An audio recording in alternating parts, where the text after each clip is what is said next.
Let's see now. Testing. It looks like it's picking us up. It does. Can you hear us now? It looks like is it something's working? Picking us up, but it's not. It's low. I'm hoping it's working now. Let me know in the chat. Can you hear us?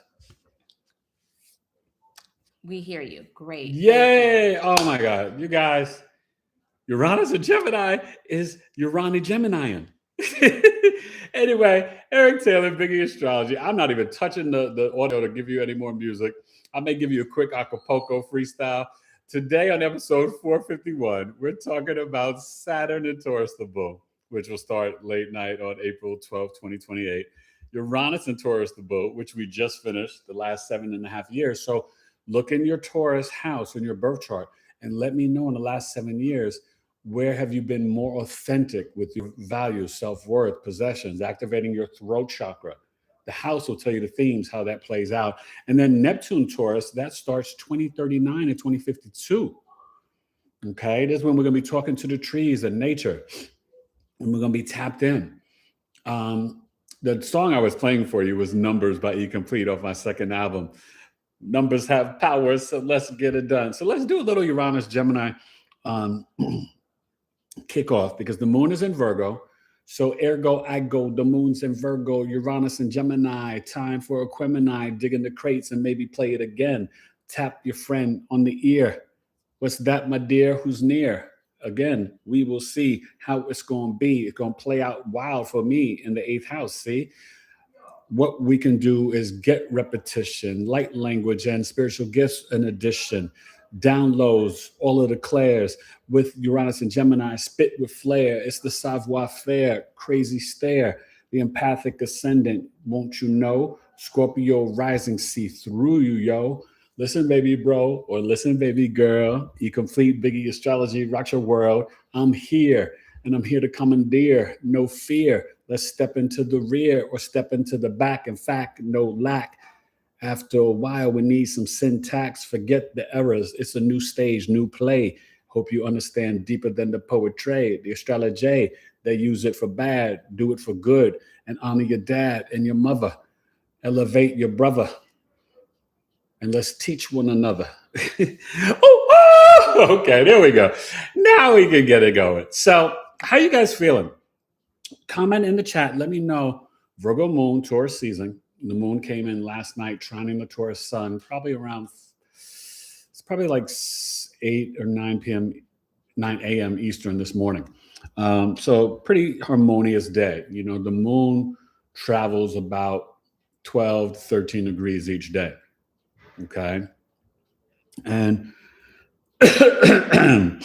sorry, I get thrown off with these technical difficulties. It's extremely irritating for me. So I apologize.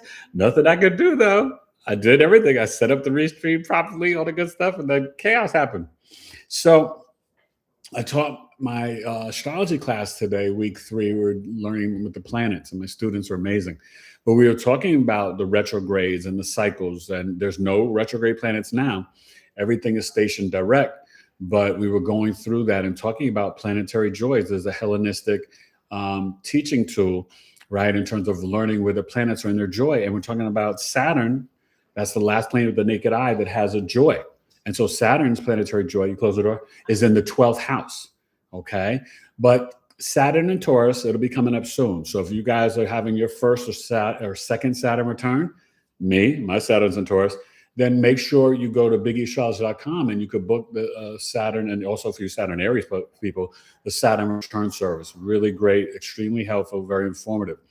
And we will explore the Uranus. And so let me know what you've done or what shifts or changes you've had, right, around your values, your money, your self-worth, your throat chakra, your possessions, your intuition, your sixth sense was activated with Uranus and Taurus. Right, the feminine fixed earth sign. Well, Uranus came and shook that up.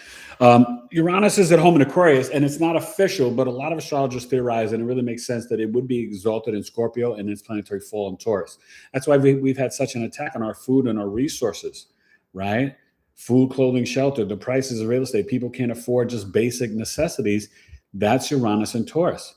But it's also aligning you more with really, besides food, clothing, shelter, what else do we need? Do we also need to activate our throat chakras? Do we need to have more self-love and better self-worth, right? To speak more authentically, the truth from our throat chakra? Well, hopefully you learn these lessons in the last, 7.5 years that it's been there. Okay. And then Neptune 2039, 2052. So we'll really get into that. So, but let me know how you're feeling. Wifey will be here in a second to read the chat. The moon's in Virgo today, tomorrow, and un poquito Tuesday morning, which is nice. I'm eating pretty healthy, having a big salad for lunch. And okay, Saturn and Taurus. Saturn is what? Your discipline, structure, hard work, organization, karma. It's law and order. It's the authorities in your life, more associated with the grandparents. Saturn is your bones, your lineage, it's machines. It's the actual government. Okay? So that's Saturn. And let me break it down to Taurus, and then wifey will read the chat. When you have Saturn and Taurus, you need to be disciplined about your speech, about how you eat food, how you invest and save and spend your money, your possessions. What? Oh, no. Okay. Sorry. Never mind. Your values. You know what I mean? Saturn in Taurus, it does well in earth signs. Remember, it's at home in Capricorn and Aquarius. And so it's debilitated in Cancer and Cancer and Leo. All right. So you want to be disciplined with your speech. You want to be disciplined on how you save and spend your money. I have it in the 7th house. So I had to be disciplined in my relationships and be financially prepared for this one. And I was. And he needed to be. Oh, my goodness. So, so share if anybody here has Saturn and Taurus, and you could say what house it's in. And I'll get back to it more, but let wifey read the chat and I eat some more of my lunch. We got in with the sound. Thank you for all y'all who hung in here with us. That means a lot. Let's see. Who's here? So we have C here. Good to see you, Cephas. We have Becoming Chantel. Hey, Chantel. Hey, C. Pantella is here. Hey, And Miranda is here. The Tribe family. Jessie was sitting on the wrong podcast room, but she came back to us. So thank you. We have King Capri here. What up, King? We already talked about having Carl here. It's so good to see you. Welcome back. And we have Floss Dog. Now, I don't know if you came back, Floss Dog. I saw you before when we had no sound. So hopefully Floss you've Dog been is able still to there. come back. What up, Floss Dog? Are you a And- cousin to Five Dog? And Floss Dog? yes, Five Floss Dog? And then we also had Eden, Hey, Eden. Garden of. Is she back? I don't know. Oh, yep, she's back. Yay. Thank you. And I'm saying back. I don't know if they ever went anywhere. Well, I don't know. I don't know. I We're know. getting Don't hearts. assume. Thank you. So, they tell us that 50 is the new 60. Well, I'm 53. And so I have my little eye patches on right now because I got to kill two birds with one. So, oh my gosh, you know what? We should show them. Oh, yeah. Let's get it. We have the physical book that we have been working on. That we've been working on for about 37 years now. We finally have the physical book. I'm going to go run and grab it for you. But anyway. But this is just a sample copy. It's going to even look better. It's going to look even better. I am so incredibly excited. So it's awesome, you guys. Let me go grab it. It's like our 5th child. Okay. And it's color. It's amazing. And her Pisces Mercury, she did all the beautiful designing. It's been a labor of love, so I can't wait. I will be selling it on the website. Eventually we'll do Amazon. We may do Ingram Sparks to get in certain bookstores. You need Ingram Sparks. So there's a lot still going on. We have the tribe meeting. It's Friday night. Melissa May from Empower Me will be coming and talking about Sananga, Kambo, Hape, psilocybin, microdosing, all of it. Ayahuasca, we're going to talk about it Friday night, 7 p.m. Eastern. You want to join the tribe, it's either $23 a month or $10 a month, www.community.BigEAstrology.com. And you could hang out with some of these amazing people here on the live. And our tribe meetings twice a month are amazing. This month, it's the 1st and the 15th, because people will be busy around Memorial Day weekend. So the 1st and the 15th. So I'm excited. So definitely come to the tribe. Yes. And here we go. So quick question on that. How many of you have tried microdosing? Anybody? Has anybody tried magic mushrooms? I've been microdosing now for a few months, and it has been, let's see, Cephas is here. I have Saturn in my 9th house and Taurus in my 2nd. Taurus in your 2nd. Okay, but your Saturn's in 9th. Okay. And I know for some people you maybe can't because of jobs or different things, and I say that because of my friend C. Yeah. I don't know how they did. I did regular dosing. Does that count? See, who did regular dosing? Who said that? That's Miranda. Miranda, go ahead, Miranda. I am the complete opposite of you. I've never done anything. I typically am very sensitive. But anyways, so I've done microdosing now, and it has worked out. Miranda's been like, I did full dosing. I did. Okay, I just want to share a funny story before we show the book. Okay. And the book is titled Star Signs and Rhyme Lines. It is outstanding. But okay, in the 90s, I was at the Academy in Midtown Manhattan, and I went to go see Tricky and PJ Harvey. And PJ Harvey in concert. It's a great story. And I went with my other buddy who passed away. He didn't get to make it, Mark. But me and my buddy Rob, he was like 6'8", this tall, blonde-haired white kid, big Rob. And when I was watching PJ Harvey, she was singing, and it's kind of like rock, but it's like, I don't know what you call the music, but it's soulful. And she's got this voice. So she had this whip, and she was swinging this like rainbow whip and around while she was singing. And as I'm, you could imagine Miranda on the mushrooms, it's like streaking, and I'm seeing like all this stuff happening. And I'm like, he did the full dose too. Yeah, I did. Listen, he did several people's full doses. I don't step into anything. Like I went all OD'd on the mushrooms. Same thing when I went to Lollapalooza and saw Redman, Cypress Hill, 9 Inch Nails, Hole, all these different groups. Incredible. But so that night, Tricky, which is like trip hop, if you guys know, like Portishead, 07, Morchiba, really good music. Tricky performed, and it was incredible. But when you listen to music and you're on mushrooms, it's like a spiritual experience. It's no joke. So that's my story. It was so much fun. And are you sticking to it? I am sticking to it, but I got to tell you, yeah, I'm going to be trying microdosing soon too. And from Melissa May, Empower Me. So come to the tribe meeting and learn about all these things and how it can help with grief, depression, just different things with your health. She's going to be really explaining that. And, some people may even show, like Alana, maybe Hape, or I put Sanunga in my eye, and Melissa as well. So it's going to be really cool for the tribe to learn how to safely use these herbs and plant medicines that can be very beneficial for your health and your life. Okay. We have SNH. SNH in the house films. Is that like a they watched Nope on shrooms. Oh, Nope. See, now I would have liked it better on shrooms. We didn't really like Nope that much. Nope. We was like, Nope. It could have been a little deeper. I don't know what you guys, maybe you guys loved it. I like, a lot of all the other films that he's done, but Nope was just, but I bet on shrooms it was better. It's more better. Well, I've had people try to explain it to me. They're like, oh, and they're trying to tell me all these deep things. And I'm like, it just wasn't that deep. I don't know. Yeah. Okay. I don't know. But, now, maybe we watch it again on shrooms. Yeah. Okay, you want to finish eating and show the book? You want to show the book now? We can show the book now. All right, come on. We'll finish up Saturn and Taurus. We want to get this out of the way. Thank you for you guys coming. Star Signs and Rhyme Lines, written by Alana and Eric Taylor. Do you see it? Star Signs. Oh, bring it up. Star Signs and Rhyme Lines have been waiting for us. Okay. So now let's see if we can get it open. I'm telling you, I cannot wait for you guys to buy this book. Our dedication. Let's see what we have. It's 188 pages. Yeah. Just show them one with the colors of the signs and the graphics. This is just 2 out of the 3 pages of our table of contents. That's how much we cover in this book. There's a ton. You will learn the basic foundations of astrology. Okay.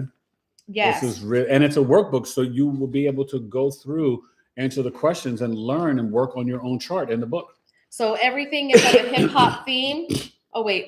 There we go. Go to the middle more. This is the introduction, a very basic understanding of Yeah, when you show it next time, come more to the middle, over my face. Yeah. Okay. Well, I'm sorry. And then we've you got this over here. These are really. Oh wait. This one. This is really, really cool. I love this. This was my idea. Those are called chart check-ins, and they're throughout the book. And as we go through the book and we're learning different sections, Different lessons up. We're doing what I call chart check-in lessons, where you are first given the steps to pull your own chart. Then you go through and you find whatever we were talking about in your chart. And that way you can understand it. Because for me, I learn by doing. And so I have these chart check-ins. Or understand it. Oh, I understand it. So I have the chart check-ins throughout the book. Let me see. What else do we have? Oh, this is a fun one. So wait, where's this page? You want on the chakra page or? Oh my God, wait a minute, 24. 24. Oh, okay. I got a little nervous there. So this is, can you see it here? Well, I want them to see this. I want them to see this. I want them to see this side. Okay. This, wait, no, I guess. Oh, how weird. Why is everything's reversed? We're not on Restream. That's right. We're on YouTube, so that's why I told you to come in front of my face. So then I need, well, wait. Do you see that? It says hip hop history break. And what's really cool is that throughout this book, we've gotten the birth charts. What I did was I picked different special events that were very powerful in hip hop history, like the first Grammy from Miss Education of Lauryn Hill, Walk This Way with Run DMC, The Message, right? Grandmaster Flash and the Furious Five. Well, let's start from the beginning. You have the birth of hip hop right here. Well, and which was the birth of hip hop chart, August 11th, 1973. Yeah, the first party. That's a good year. I was born in that year. Oh, of course, it comes back to her. But Kool Herc, it does come and back the first to me. party in the Bronx. But so it's really being able to learn the charts through these hip hop history moments. And it's really dope. And then I take you through all the different hip hop, producers and MCs and DJs and all that with their zodiac signs. And, it's an homage to me as an MC, part of New York City and hip hop culture. The MCs are the air signs. The DJs, right, / producers, the water signs. The bombers, the B-boys, breakdancers. The B-boys and breakdancers, the earth signs, right? Taurus, Virgo, Capricorn, you're spinning, backspinning, physical reality, earth. And then let me show you that page. And then the bombers or the graffiti artists, the fire signs. Can't. So it is really, I just, two of my favorite things, right? Besides my wife and kids is astrology and hip hop. So it's all there in the book. So what he was talking about is on this page where we talk about, that's the deacons, where we talk about triplicity here, which are the elements. And so you got your fire, earth, air, and water. And where he's talking about the bombers and all that, that's all lined up here. There's a lot of really, really cool things. I mean, we took a long time. And what I am going to say is hats off to anybody who has put out a book. It's a lot of work. Editing this thing has been so long. And I did all the graphics. So Pisces Mercury, all of the graphics and making sure that everything looks right, the right colors, everything is exactly the same, making sure fonts. It's been a trip. But I figure, you know what? I'm learning how to do it. And in the future, near future, I am going to be launching my consulting firm to help people who are what I call high frequency entrepreneurs to be able to launch their brands and their products. And she can help you with branding, advertising, marketing, all of it. Because I have a really good eye for the aesthetics. Besides this book, I've put together 3 body care lines, beautifully done. Anyways, pretty cool. All right, you guys. So finishing up Saturn and Taurus. Does anybody here have it? Here, I'll give this to you. Put it over there. So I have Saturn and Taurus. And so with it being in the 7th house, it literally explains I married this beautiful lady at age 37. So Saturn delayed the marriage, right? And then maybe get married more mature, right? People consider that to be older or old, 37. I mean, listen, there's people who got married a lot later than me. But it really does show being disciplined with my throat chakra, the marketplace, and a life lesson, right, from my mom. Excuse me, who's a Taurus, and she's a Taurus rising. My mom told me discipline with the throat chakra. She told me on my 30th birthday, if you don't watch your mouth and how you speak, you're never going to get married and have a wife. She's like, sometimes you're just too mean. Now, could you imagine little old me, Eric, being mean? Sometimes. I wasn't mean, but I had to work on it because I always tell you guys, right? The Virgo stellium, Virgo energy. I'm more of a retiring Virgo now. I was very self-critical. I destroyed myself 100 times before I talked about another human, but I was tough on my girlfriends, on anybody in my life. You know, I was always ready to mentally tango and dance because being an MC, you know, I was trained as a battle rapper, battle MC. Like you guys hear me freestyle and do this stuff now, and I'm going to work on an album. I'm nowhere good as I used to be because I mean, it was like that was who I was an MC. I was an actor and a rapper. Like I used to, you know, really clash with the Titans and battle people all over. You know, when I was down at DC, University of Maryland, all that stuff. So, but I had to get disciplined with my throat chakra, my speech, Taurus. You get that? So the other thing about Saturn and Taurus, you have to be very disciplined with your possessions and your values and self-worth. Like, what is it that you value in this life? You know, the possessions. Can you accept the bare minimum and handle food, clothing, shelter? Can you do well with your savings and investments? You know what I mean? Can you be disciplined with your possessions? Do you overdo? Like, you know, yeah, I'm getting a nice necklace or jewelry, but do I need like 5? Or do I need to get, you know, everything platinum and iced out? So that's where Saturn and Taurus can really come into play. And it is the karmic teacher. So let me teach you a little lesson. 6 houses away. See, this is some stuff if you sign up for my astrology course, but I love you all so much for being here, for the delay and everything. I'm going to give you free game right now. 6 houses away from where your Saturn placement is, you have some sort of karmic debt or service. I forget, we got to go more this way. Karmic debt or service to pay off. So in my 7th house, I've got karmic debt and service to pay off in my 12th house. That's 6 houses away. And when I think about it, I have to laugh because Saturn is bones and this and that. What's the 12th house? Not just the bedroom. It's isolated places, hospitals. So the karmic debt played off when I went to coma. I never spent the night in the hospital. And then I was there for 85 days. I've had 13 surgeries. So that Saturn, you know, 6 houses away to the 12th house, I've paid my dues. I've danced in the spiritual realm. I've been on the other side, went through spiritual warfare, dark night of the soul. And so me and Saturn and everything else, we're all good now. Now, you don't have to go through that, but I'm just letting you know that's how it played out for me. Okay. So anybody with Saturn, Taurus energy, and how you've been doing since Uranus has been in Gemini yesterday, early afternoon. Have you felt anything? Have you noticed anything? And let me know what where you have your Gemini house too. Okay. And then we'll get to Uranus because we just finished that transit.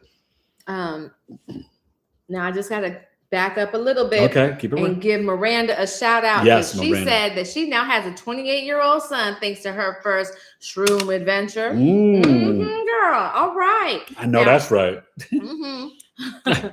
And so I love the honesty, Miranda. I love it, girl. We have to have a combo. Anyways. So King Capri said, congratulations and best wishes. Thank you so much. Thank you. You guys, you got to get the book. It's so good. We'll be announcing the official pricing. We're tentatively thinking of probably $36.27. So for the book and the digital, so it's going to be great though. Is it just films? Is that what that's supposed to be? You put that N in there because of some reason.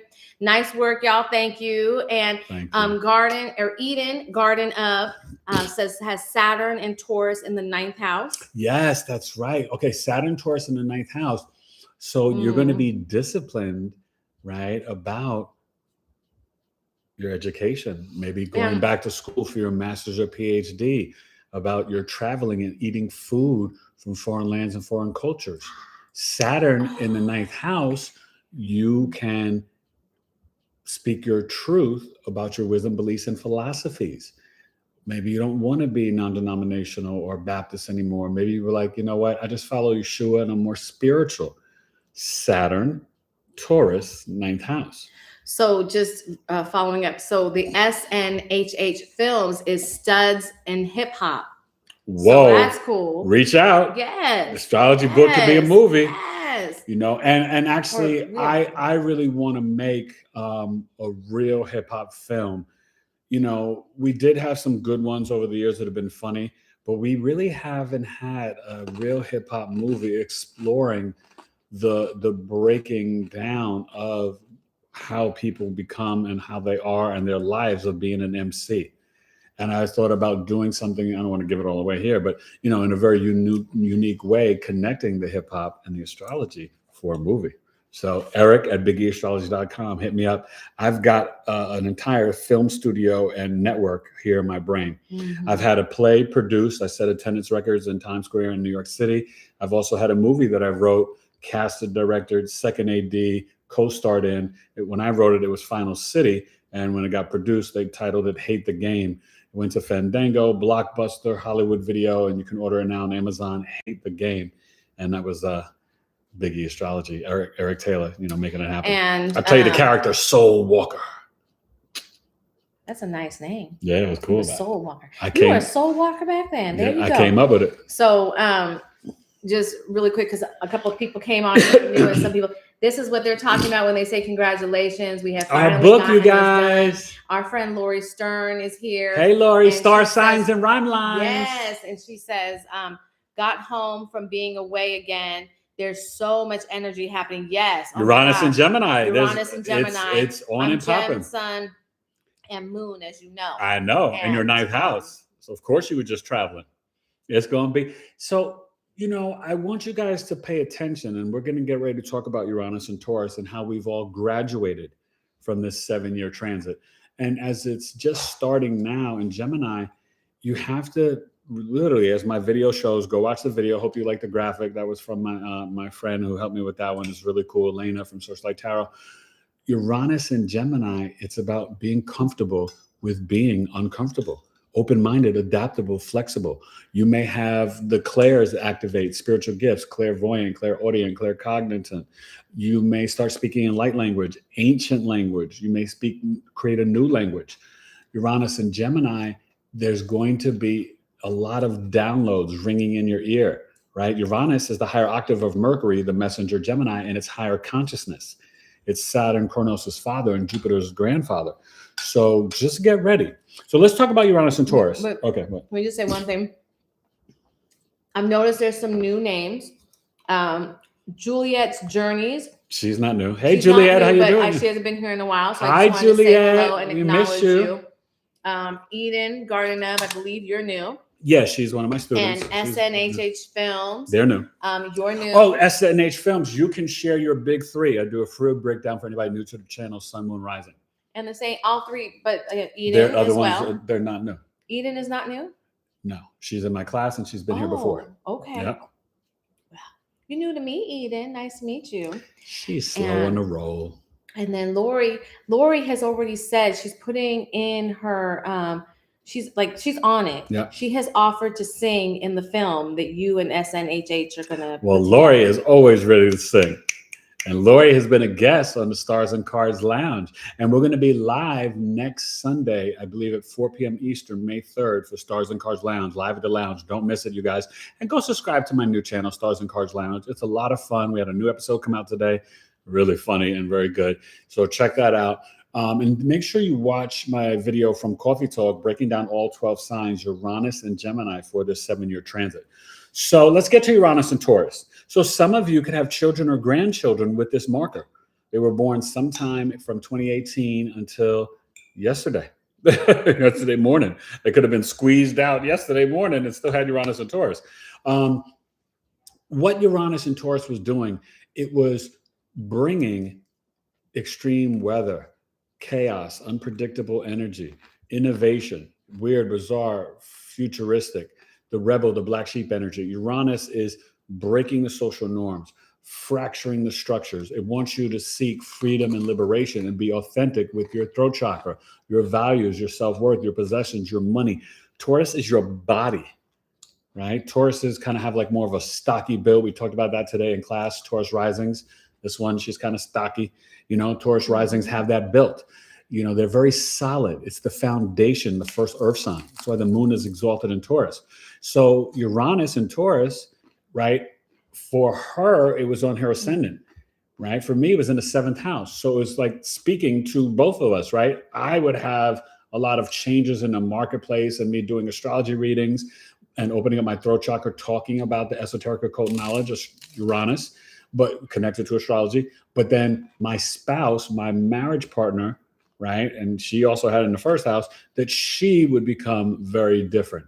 And think of Taurus, the feminine fixed earth sign. I'm telling you, this is a different woman from when before I married her, you know, before 2017, 2018. And I told her, right? We were in the bathroom. She was in the closet. We were getting ready for bed. And I told her, I said, you know what, babe? And I'm kind of a newer astrologer back then. And I said, well, I'm reading all this about this, and Uranus in the 7th house, it could say that one of us could have an affair or we could get a divorce. And I said, that's not happening. I said, but you're going to become a whole new woman. I'm going to, you know, be doing stuff in the marketplace and have a whole new 7th house wife, and we're going to be good. And 7.5 years later, now 2026, Uranus and Gemini, I know. It played out. I'll tell you, because when he first said it, and I'm just in the closet doing whatever, and he talked about that affair. I said, listen, this better not be you asking for a pass, MF. That ain't going down like that. We ain't going out like that. We ain't going out like that. We ain't going out. Exactly. Shout out to Seth Dog. Be real, Cypress Hill. Miss Cypress Hill. Oh, and I saw Cypress Hill on mushrooms in Lollapalooza. Cypress Hill and Redman on mushrooms. Oh, you know I had a ball, you guys. I think you have to be on mushrooms to go to Lollapalooza, right? It should be a requirement. It was in the mid to late 90s when I went. I think it was 96 I went. I don't know. It was off the charts. It was so good. And there was this girl group from Chicago, independent group. I don't know if anybody's ever heard of them. It's called Shallow. Oh my God, so good. Really good music. I mean, the live show, I can't even remember all the groups, but I saw Hole, 9 Inch Nails, maybe Soundgarden was there. There were so many groups that I don't even remember, but can't forget Cypress Hill and Bremen and some other independent groups. It was dope. It was really dope. So a bunch of people have seen Cypress Hill. Oh, you've seen Cypress Hill? Amber, who just joined us a little bit ago. Hey, Amber. She saw him in Detroit. You saw him in Detroit? Has anybody seen Redman? Redman's dope live. I'll tell you, though, the two best performers as individuals live for hip-hop, it's Busta Rhymes and KRS-One. Like, they basically die on that stage for you, and you're dripping in sweat. You're rocking. Like, when KRS-One comes out with, like, dun, dun, dun, dun, dun, dun, the bridge is over, the bridge is over. The whole crowd, like, I mean, everybody's like, oh, like, it's like a full workout in sweat. And he's like, the South Bronx, the South Bronx. Like, it is, oh my, like, if you are a real hip-hop fan, you got, I mean, he's still doing it. 27 albums later. He was in Spain like recently. KRS-One, knowledge reigns supreme over nearly everyone. Those are the two. You could hear the music in the background. Oh. Well, those are the two best actually top three in my opinion. Oh, yes. Best names in hip hop. KRS-One, knowledge reigns supreme over nearly everyone. Busta Rhymes. I mean, come on, Busta Rhymes. You can't beat that. And then Black Thought from the Roots, who's a ridiculous MC, but just the name, Black Thought, like that's ill, that's dope. So that's my top three names. So just really quick, yes. King Capri said, tag the new channel. What new channel? Oh, Stars and Cards Lounge. Okay, so I will do that in just a moment. And then Lori Stern says she loves how we are real about our relationships. Honey, that's all we can be. Let me tell you, I got my eye patches on, about to peel them off. They've been on. You.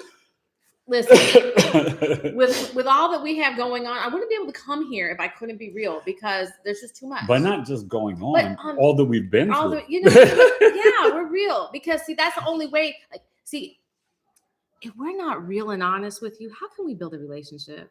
And how could you trust it? Yeah, I mean, and remember, you guys, celebrityism is dead. Right? I told you, I said that was one of the biggest mistakes Kamala made. Nobody cares about what Cardi B who's voting for or Beyonce. Celebrityism is dead. People want authentic people speaking their truth on their YouTube, their Instagram, their TikTok. Be real. Like, if you got to eat a lunch while you're doing your show or whatever, then you do it. If, you got to, like, dig in your eye or whatever, like, do it. Like, like, you know what I mean? Like that's Amber's over here throwing up because of Beyonce. I know, right? Yeah. Isn't it? It's so sad because I used to, love her. Mm-hmm. And now I'm well, like, here's the thing. All the I was always iffy on Beyonce's music. And it was always like half her album. I would always throw out half her album. It was like, who needs it? Until Lemonade. She loved Lemonade. That was dope. We can all admit Lemonade was off the charts. It was a very good album. Yeah. It was a refreshing drink and a great album. But so says Eddie Murphy. Amber said, hit the like button. Thank you, please. Thank you, guys. Hit the like button. Subscribe. Share with your friends. Yeah, okay? we got to hit that 11K, but she says, forget 11K. 10 million. 10 million, yes. Because again, that's how good I am. Foolishness has hundreds of thousands of followers. Complete stupidity, ignorance. Yeah. Like, come on now. We've got to have something that has some like non-foolishness. But wait. All right, get back to the comments. Also, Lori Stern was saying she uses dermatology eye gels every morning, and I'm grounding as she's grounding and playing fetch with the dog. I love the authenticity and all it can do. I love which that. is why we got to do a retreat. Yes. Well, you know what? We're talking about a big we actually astrology. got on a date. We went out and we began like people like don't talk shop, but it's like we love it so much, and so we spent time just really brainstorming because we have some really amazing people. Yeah, we're trying to line it up. And I'm going, okay, so do they fly in and then we hop on a van and we go? Well, we were talking about Sedona. October or November, but one of our best tribe members, Quintella, she can't make it, so it's going to be probably spring of 2027. Gives us more time to plan, but it's going to be great, and you guys are going to come here, and we don't do nothing half-assed. We're gonna knock it out the box. So we're trying to figure it out. Though, right, but we're gonna connect with the right, people, but we're gonna try to do something that's really innovative with scalar technology. Yes. And having you guys spend a night in a place where your body and your cells are literally and your blood is healing while you're sleeping, where you may get like acupuncture and like chakra activation acupuncture.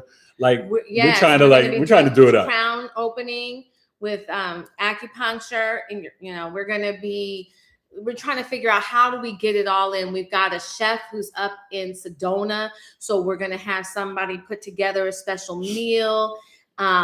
We've got so many ideas and trying to figure out how do we get it all in and find a good hotel and or depending on the size of the retreat, a really great Airbnb setting. But obviously, it's hard because we also want to make it somewhat affordable so everybody can come. So we're trying to, but it's a fine line because there may be add-ons, and we might, and like that's what we talked about. A certain thing, you don't have to do that one because you're like, oh, that's too much money, but you could do that, and if not, you do something else and have another option. Yeah. So it's going to be We're trying to figure out how to be able to have a little something for everybody, or somebody who does the whole thing, or all those different things. So so the retreat is going to be primarily in the Phoenix area. Sedona. However, we are going to Sedona, rent a bus to go up to Sedona because you can't be in Arizona and not go to Sedona.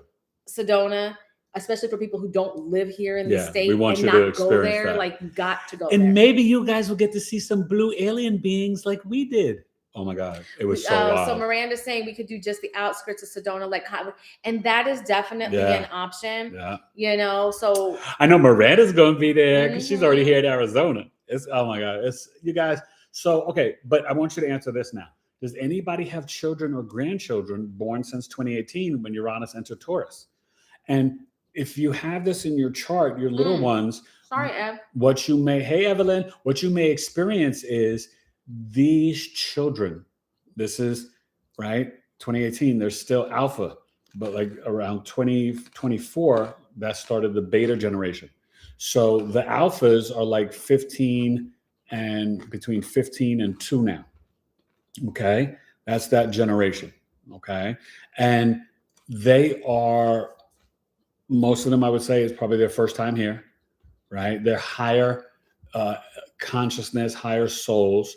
They don't fall into line with like sort of the structures and systems of the matrix. Like these little kids, their throat chakras, they're like, why should we do that? They're going to be loving the technology. So you got to be careful and try to limit it. We try to do that with our 12-year-olds, but like they will love, like, because it's almost probably reminding them from wherever they were coming from, right? I don't think these people have been in the reincarnation loop. They're really magical. They have a lot of healing energy. They love nature, but some of them don't even like school, but they love school because they want to be around their peers. They're kind of like, hey, I remember you from like, Lyra and, Pleiades and, Orion, they really.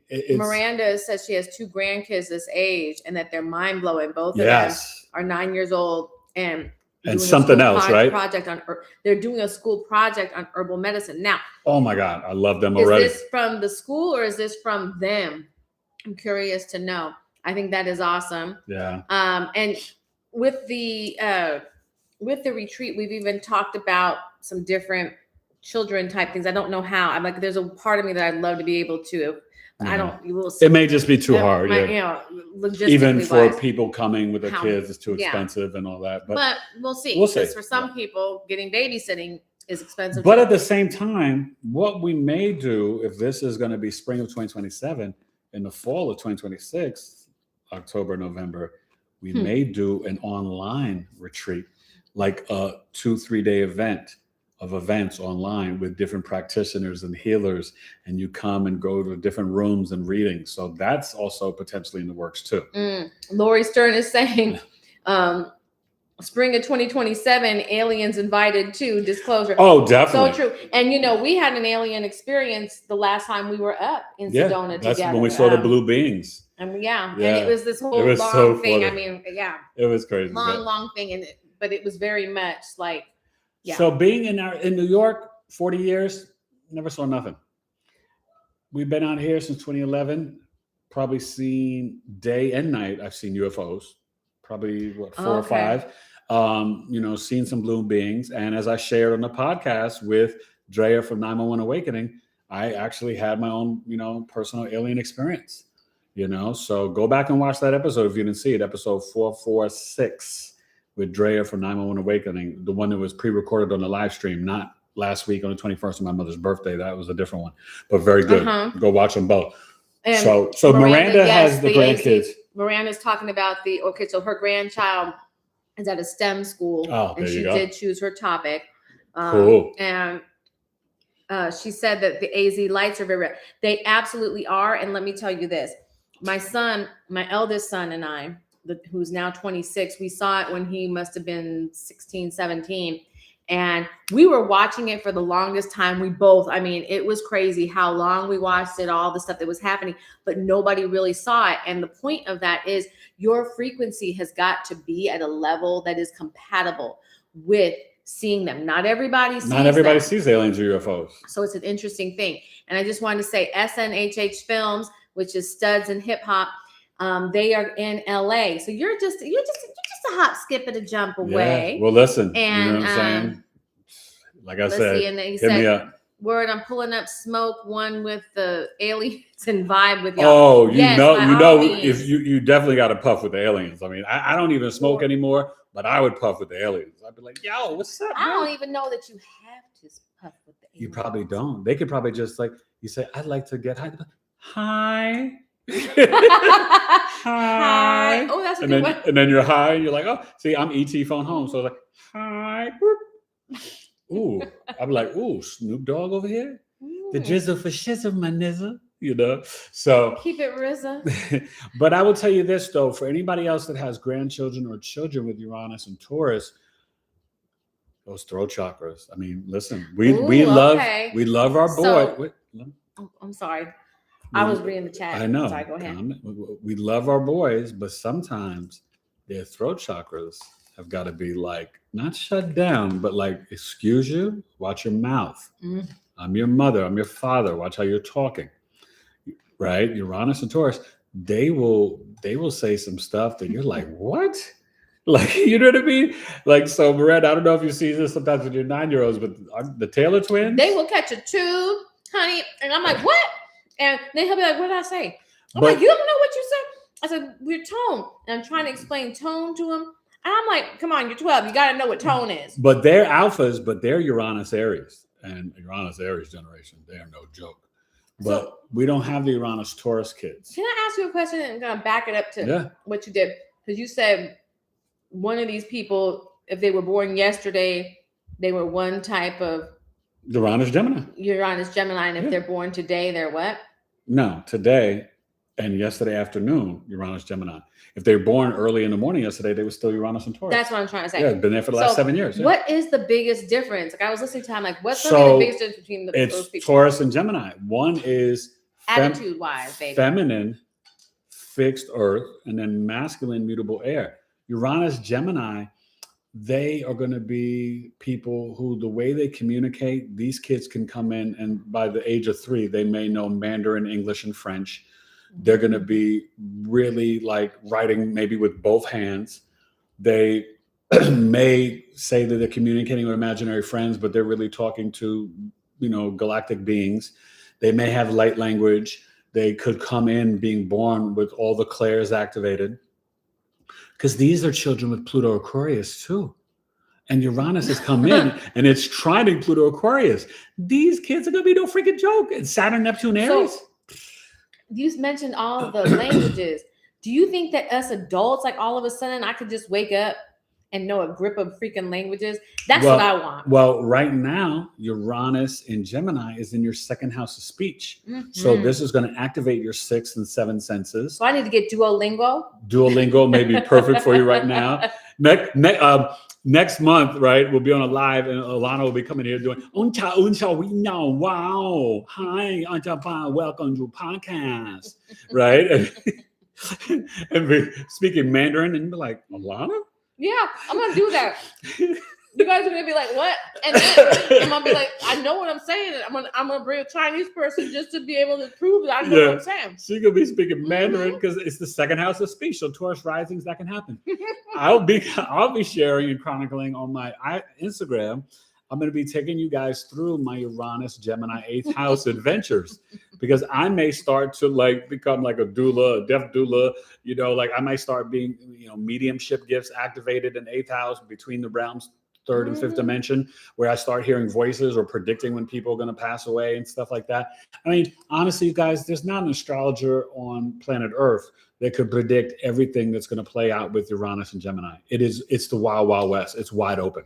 So this is where for us OG folks, right? Miranda, Lori, some of you guys out there, Eden, right? We're going to be like, finally, the Jetsons are here. I've been waiting for flying cars, right?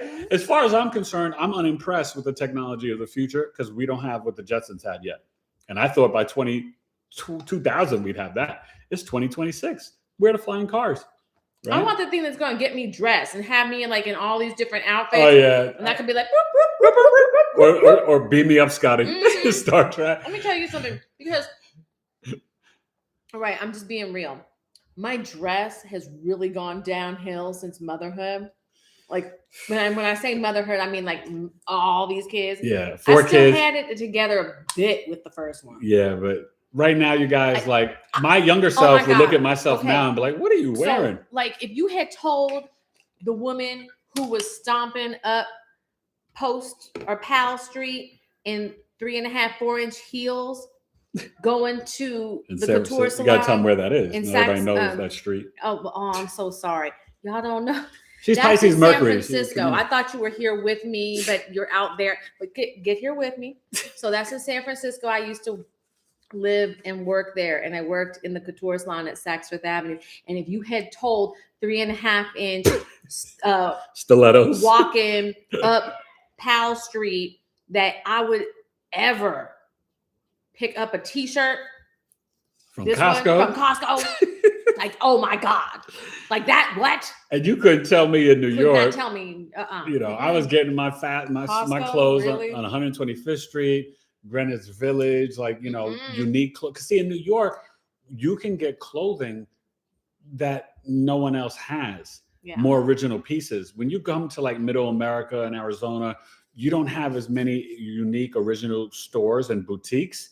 And so your clothing sometimes is similar to everybody else, whether you're, shopping at this place or Banana Republic or like in New York, they sold the hole in the wall mom and pop stores where like it's one of one.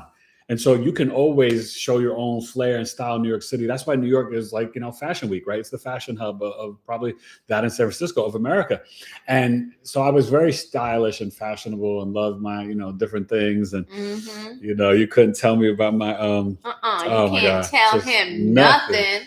My Jabots, my Nautica, just all the stuff back in the days. So we're about to get to Neptune and Taurus, but just anybody want to share what they noticed? We don't have, just Miranda with the young kids, but how did Uranus and Taurus change you? Did you become less fixed and stubborn? Do you feel that you speak more authentically now from your throat chakra, especially if you're a Pisces rising, right, with Taurus in the third house, or Aries rising with Uranus and Taurus in the second? How does it change your speech? Even the Gemini risings, how did it change your dreams, Uranus and Taurus in the 12th house over the last 7 years? So just let me know. I'm kind of curious because we can talk about that. And, you don't want to lose the 7 years of this integration, because what Uranus does, you guys, it gets you aligned with your higher self to be breaking the social norms and fracturing the structures, seeking true freedom and liberation. And the main thing of that in Taurus is about the self-worth, self-love, speech, and your dinetto. Okay. So let's get some more comments. I'm sorry. I'm just looking at Mateus outside dancing and doing all his little thrusting moves and all the kids stuff. Are playing football with their friends, and the kids are funny. And of course, he's in his underwear because, when you're 12, even if you have friends over, you could be standing around in your underwear and it is perfectly fine. There's no girls around, but he would not do that if there were girls around. Oh, wait a minute. The Taylor twins went on a little little date. Yeah, no, it wasn't. So it was primarily Jackson. I think Jackson, but he got out of the car and he walked up to his girl and they kind of both hugged in this way that I'm like, y'all not new to this. Yeah. And he's like, no, mama, I'm true to this. Yeah. And his little girlfriend, Zoe, with the blonde hair. I said, you and Zoe seem to be serious. And he said, yeah, we are. What? No, I said nothing. She's the best girlfriend I've ever had. Yeah, he came back to me a few minutes later because he had thought about it. And he said, Mom, really, she's the best girlfriend I've ever had. Like the best out of all of them, Mom. And I said, you act like you've been dating for 27 years. Yeah, it's only 7th grade. Oh, my God. The Taylor twins are, let me tell you, the Taylor twins are handsome. Yes, one of the girls is from the mall. The other girl was not there because her parents were getting a new house and they went to go visit the new house. Mm-hmm. So Mateus was kind of like the third wheel. But there were other kids there. There were other kids, but the other kids went to the movies, and then my boys and they kind of were just like looking around at stuff in stores. Yeah. It's really funny, but remember, I don't know how many girlfriends he's had. I think it's like 3 or 4 because there was one in 6th grade, and I think there may have been one in Sonora and Sky in 4th or 5th. Yeah. But he's so sweet. Yeah. And that's what I love. He's so sweet and thoughtful. He's a good. And I just always tell them, I don't ever want to hear anything but kindness. I said, the moment that you feel that you have to speak mean to a girl or anything, that's when you have to leave the girl, because we never want to be mean. That's just not. No, I model, but I also teach them how you treat a young lady and a woman, we are teaching them how I treat my wife. Yeah, mm-hmm. But let me say this though, one thing that's really fascinating is they have Pluto on the ascendant. The Taylor twins, Leos, Scorpio moons, they're Cap risings. They're like walking into places. Tupac, all eyes on me. Like they were little celebrities growing up in Costco. They'd be in the shopping cart with her, and they would go to everybody. Hi. Cute little twins. They were so funny, and like everybody in Costco like knows, you know what I mean? So they're like socialized. But that I live with seeing the Pluto in the first house. People either totally love them, or there's some people who just don't like them. That's what happens when you have Pluto on the ascendant. So let the choir sing. Anybody here has Pluto in the first house, because it's no joke. Okay. So we're going to get into Neptune and Taurus. So what's interesting about this, think of the Taurus energy, as I told you, values, speech. They're practical, calm, pragmatic, prudent. They're about their finances, their food, their arts, culture, entertainment. Remember, Taurus Venus is things in the physical realm, your possessions, your jewelry, your five senses, your clothing, music, right? Venus Libra is more relational, where there's contracts, negotiations, justice, fairness, peace, harmony, balance, love, relationships. It's a different energy. Taurus, fixed feminine, earth. Libra, cardinal masculine, cardinal air. Okay, so with Neptune is the oceans, Poseidon, spirituality, imagination, creativity, escapism. It's nebulous. It's illusion, delusion, deception, confusion. You wear rose-colored glasses with Neptune. You're idealistic and unrealistic. It's, your creative flow, film, photography, poetry, art, dance, singing, rapping, right? Juggling, rollerblading. No, but Neptune is also the collective culture. So what happened during Neptune and Pisces? We had Snapchat, Pinterest, not X started 2010. They got more solidified, but Instagram, TikTok, right? So that's Neptune, right? The filters, the illusion, the cancer culture, the victim. Oh my God, you were mean to me, right? I was talking about that in class today. You were mean to me. You hurt my feelings. Like, that's Neptune Pisces stuff. Neptune's in Aries now. But when you talk about Neptune and Taurus in 2039, you're going to be having conversations with trees and plants. This is where you see the ancient knowledge of the fungi, the mushrooms, the mycelium network, right? These trees, they're still, because they're ancient, they have the ancient wisdom and knowledge. And let's not even talk about the trees that were cut off that are now what we call mountains. If you know, you know. So Neptune and Taurus, run forest, run forest, run. This is going to be the most amazing music and art probably ever created. With Neptune and Taurus, forest bathing will just be a regular thing. Going to heal your diseases. Neptune is disease with herbs and plant medicine, right? Think about Dr. Sebi. That type of energy is going to be coming back around. Realize that Western medicine, you guys, they take everything from nature and then extract it and then, put all the chemicals and foolishness in it. But the healing comes from nature. You know what I mean? God gave us everything that we need, right? Like Harris once said, and this is one thing I got to quote him on, you just need the gun. God, universe, and nature. That's it. You know what I mean? So really just imagine how spiritual and imaginative and creative your throat chakra will be, your values, your self-worth. This is not just positive affirmations in the mirror. This is like 360 degrees talking to your childhood self, your future self, your current self, and healing through your words and your throat chakra. Neptune Taurus, watch the video.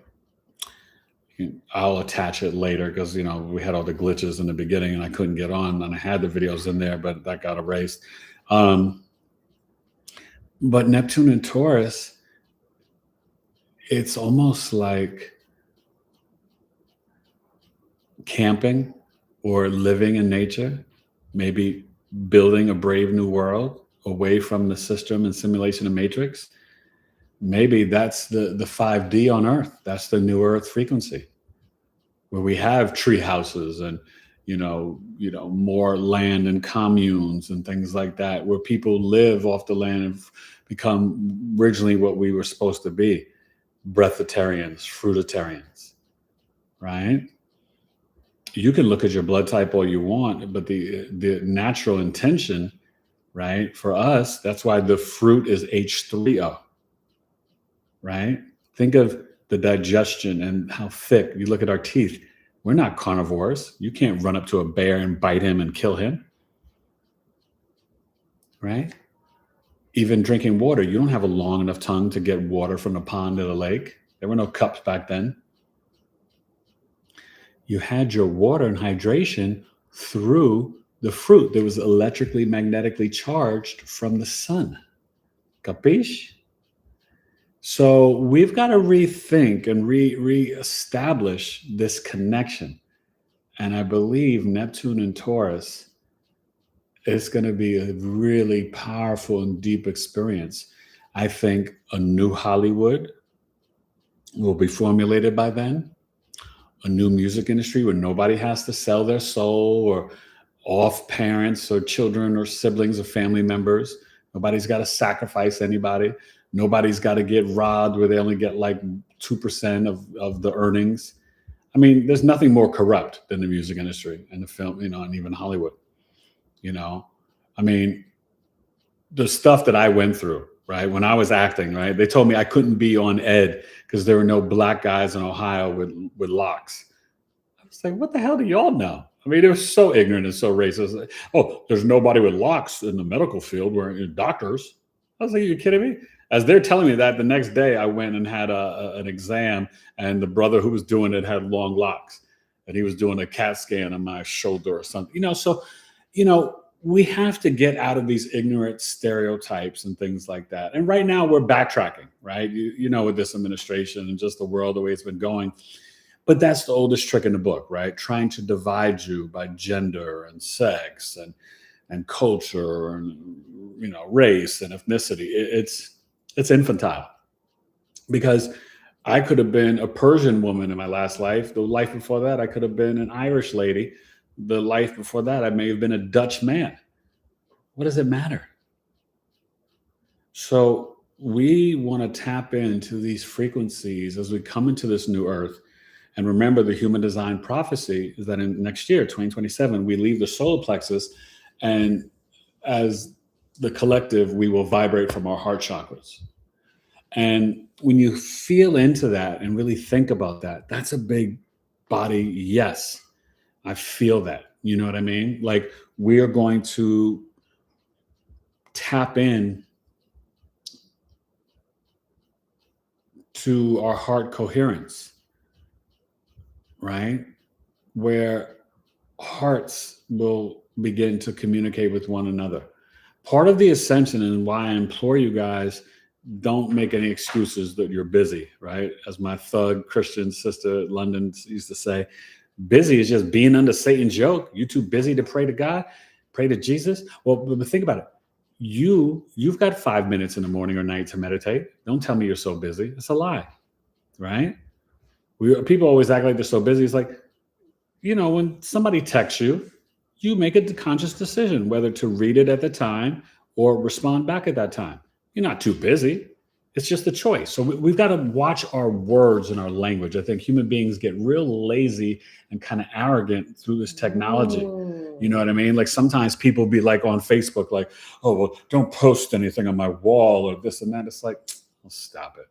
Right? So we want to imagine with Neptune and Taurus that not only will it be more authentic speech like Uranus and Taurus brought, on Neptune now it's going to be more spiritual, more magical. You will talk to the trees. They'll talk back to you.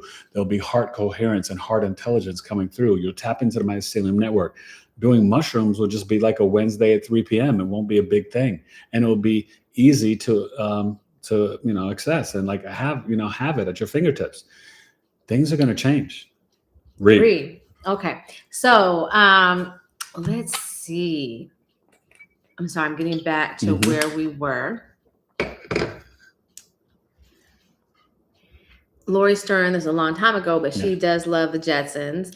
And Miranda was saying that she's disappointed because watching Back to the Future, things should be further along. And this is the thing. Yeah. We really are further along. We are. They just don't show us the technology. We just haven't been shown the technology. And most of these things that we see on movies is stuff that is totally available.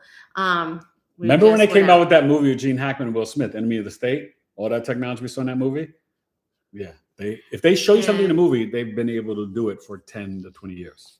And then we have Emily Jankova. Hi, Emily. Jankova. Welcome. Share your big three, Sun, Moon, Rising, as she struggles through your name, but just share your big three and Sun, Moon, Rising. And welcome. Just call her MJ. Yes, Emily Janovakova. Kovska. Anyways, yeah. I'm so sorry, sweetheart. Yeah. Emily. She is a Taurus 10th house. Oh. Uranus, Neptune, North Node, Jupiter, but retrograde. What about that?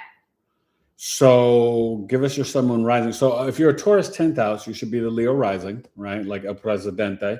And Taurus Sun in the 10th house? Is that what she said? Where's your moon at? She didn't mention you didn't say your sun. Yeah, let us know your sun and moon, and then I'll break it down. But any planet retrograde, it's kind of asking you to be more spiritual and introspective in this lifetime.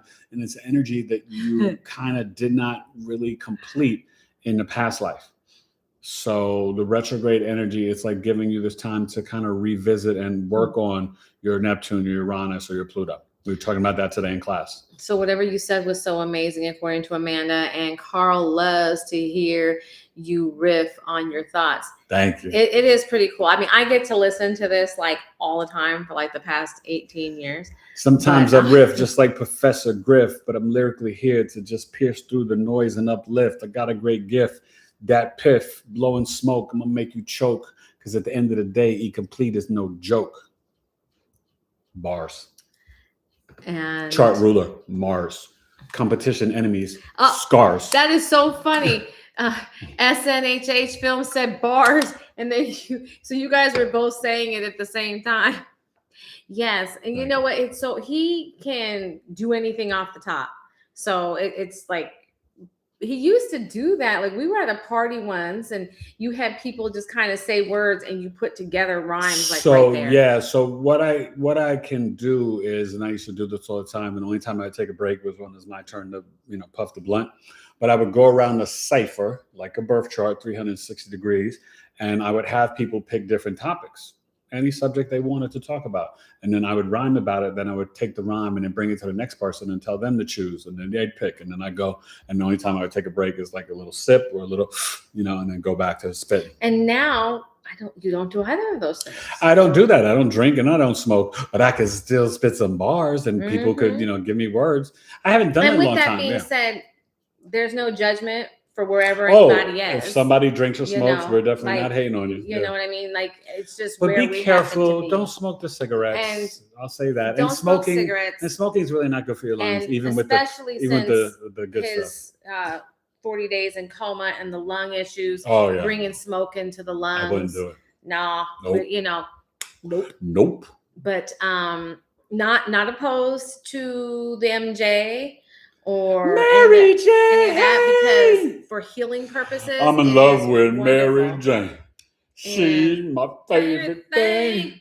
And I Oh my God, do you guys want me to? I just realized. You know whose birth chart I need to do? Rick James. Rick James. I gotta do Rick James. Oh my God, I may do that as one of the. I'm gonna put up a poll question. I told you so. Friday, May 8th, I'm doing the Mars Uranus conjunction in Gemini on July 4th. 65 minutes, $13. You don't want to miss it. It's going to be a fun coffee talk. And it's going to be very important because that's the 250-year celebration and, for our country. But here's the thing about Rick James. It's to people our age and older. He's cool. Rick James is the bad. But he got reintroduced to a lot of people from Dave Chappelle. But they don't care so. I mean, I don't know. They have to see. Would y'all like to come to a coffee talk and learn about Rick James' birthday? I love Rick James. Rick James is the man. We watched this documentary. It was on Amazon Prime, so it was like one of the lower budget ones. And they told this story of Rick James getting pissed off at the record label, and he goes into the record label president's office or one of the head up. He stands up on the table. No, he's talking to him and yelling, and then he jumps up on the table, pulls down his pants, holding his joint, and says, like, get me some deals and make this happen, and whatever. And basically cursing out and telling him to suck his and all this type of stuff. And then that's when they like forget him, and they'd be like, okay, time to boost up Lionel Richie. Person who's real, he says he walked out the door. Whoever he did that picked up the phone and said, "Hey, who's that new guy? Get me Lionel Richie." And well, he wasn't a new guy. It was but he independent. was, They were promoting him. but he wasn't really known at that point. He was known from Commodores before then.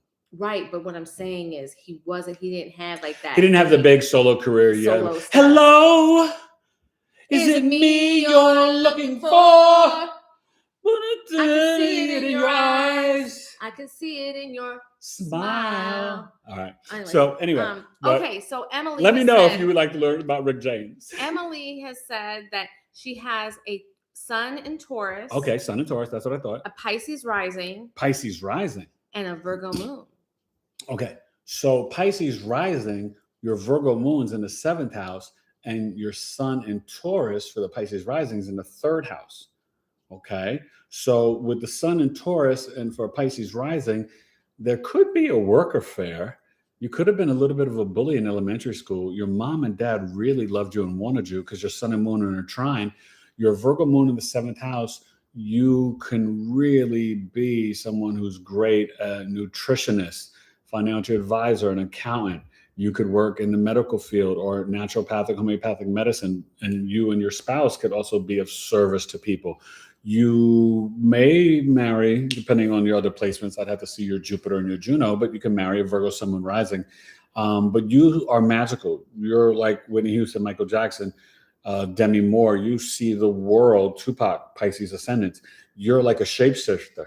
You're like a dolphin on this planet, or like a mermaid. And so Pisces risings, I love when I do their birth charts, because this world is really not for you. You're like in the ether in another plane. And my mother was a Pisces rising, and they're just magical people, right? You wear rose-colored glasses, so you need to tap into the Virgo 7th house, because you see people for where they can be, but they may not want to do the work to get there. So you may give people more credit than they deserve. Okay. Learn that lesson early, because I tell you, I have spent my life seeing people for what they can be and not what for they who want they are, to be, and not what they show you. At the end of the day, I'm always like disappointed. Yeah, you can't change. I've wasted my time, and I've got to stop. Like, and the reality is, as you learn more and more about soul paths and different things, it's not everybody's soul path. Yeah. To be up here. And some people, they're not here to learn and improve. There's some people here to just like take greedy, or just whatever. You know what I mean? Some people love being low vibrational, and you got to accept that. Remember too, because I had to teach this to her, right? As a Scorpio rising, I see right through you. So I start everybody off at 0. You have to prove to me who the F you are. I don't give you credit that you haven't earned, right? She's the Taurus rising, and she's a Pisces. So she's like, I start everybody off at 100, everybody high, and they're nice. That's not the real world. So that can happen to you as a Pisces rising. So watch the rose-colored glasses and putting people on pedestals that they can never achieve. Being idealistic and unrealistic. Tap into that Virgo 7th house. Read the fine print, the contracts. Maybe have a critical, introspective eye in terms of who you want to do business with or who you spend the rest of your life with, okay? Okay, so Miranda said, as a Libra, I used to be so guilty of that too in my teens. Libras can do that, yeah. Girl, I've been guilty of that up until like last week. Okay. No, I've been teaching you that for a while. Better, yes. But and it's not just you teaching me; it's me learning and doing and growing and becoming different. Right, but it's you listening to what I've been telling you, because I had to explain that to you. Like, don't start people off at 100. And you know what? And okay, so I guess you have taught me because, like, I used to always look at him like, why are you? Let's so keep it mean? Real. Let's keep it real. Oh. Nah, I'm a straight shot. Listen, I'm a Cap Moon, Virgo Sun, Scorpio rising. I'm as nice and friendly as the next person. But if you're coming in with BS and secrets and this and that and whatever, don't be coming in hot. I'm gonna see right through you, and I'm gonna be like, I ain't effing with that. You know what I mean? Because Scorpio risings and all water ascendants, Cancer, Scorpio, Pisces, we can retain water. We are very sensitive to energy, frequency, and vibrations. And a lot of times our intuition is like on fleet. It's like on 11 out of 12. And so that's really something that I love as a Scorpio rising. I'm walking around with like an MRI machine. And so when I meet you, I can see through your soul.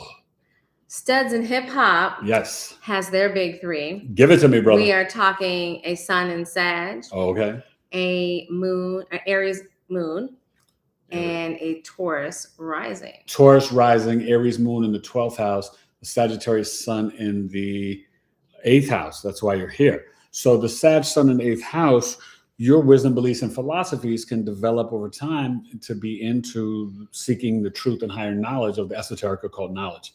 You may be into astrology, numerology, soul contracts, gematria, cardology, soul contracts, human design, tarot, oracle. Like you're like, give me. You want to explore. You want to know what was in the pyramids and ancient Kemet.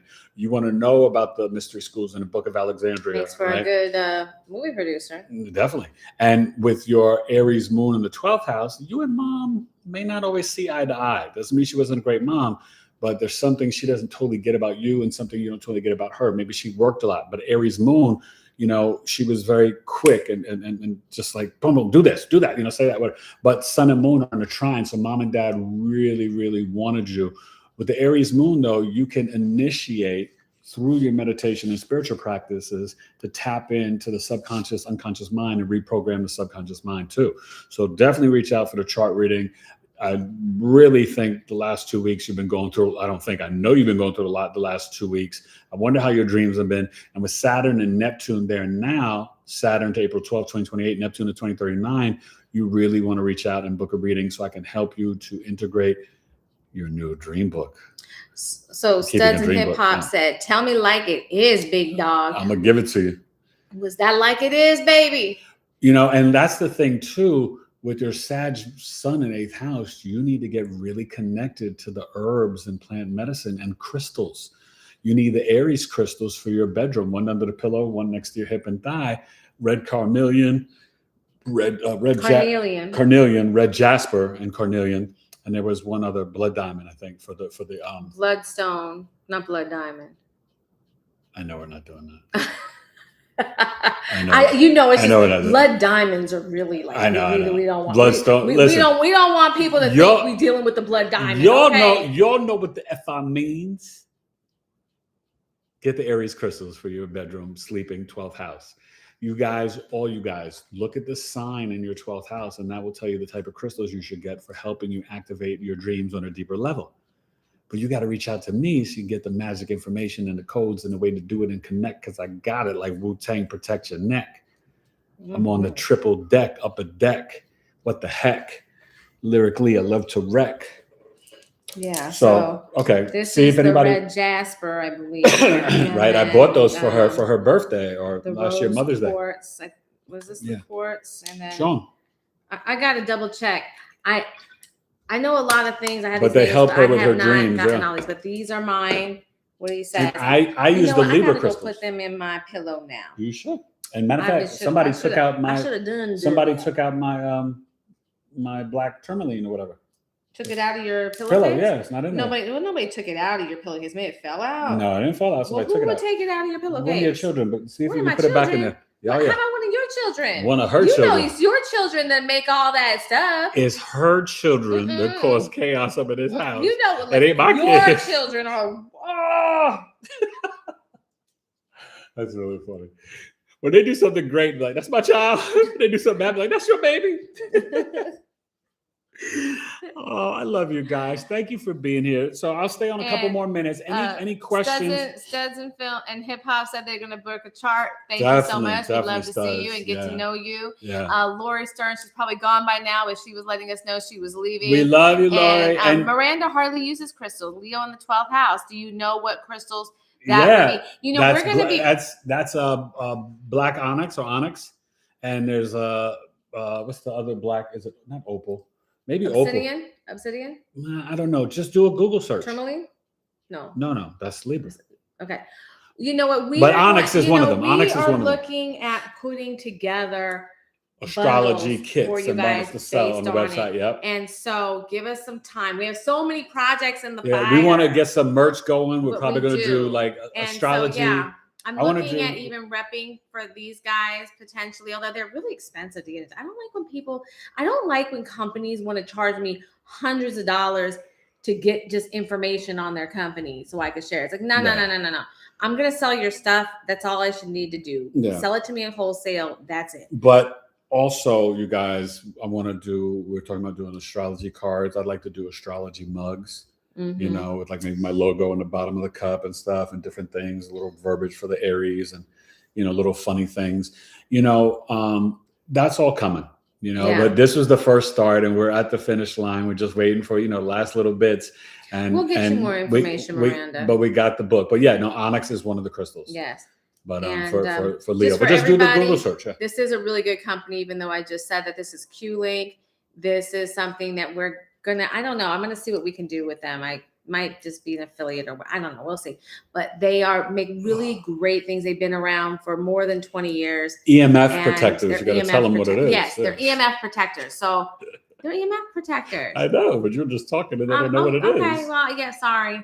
But these are really good. With her Pisces Mercury, what happens is, you guys, and this is a great astrology lesson, she doesn't get into the details. She just thinks you're in her head. And so when she communicates, she thinks you know what she's saying. Good up here. I live with this all the time. It makes you crazy. And I have to be like, I don't know what you're talking about. You're just coming out of nowhere with some topic or subject. It makes no sense, Lucy. And I'm like, get with it.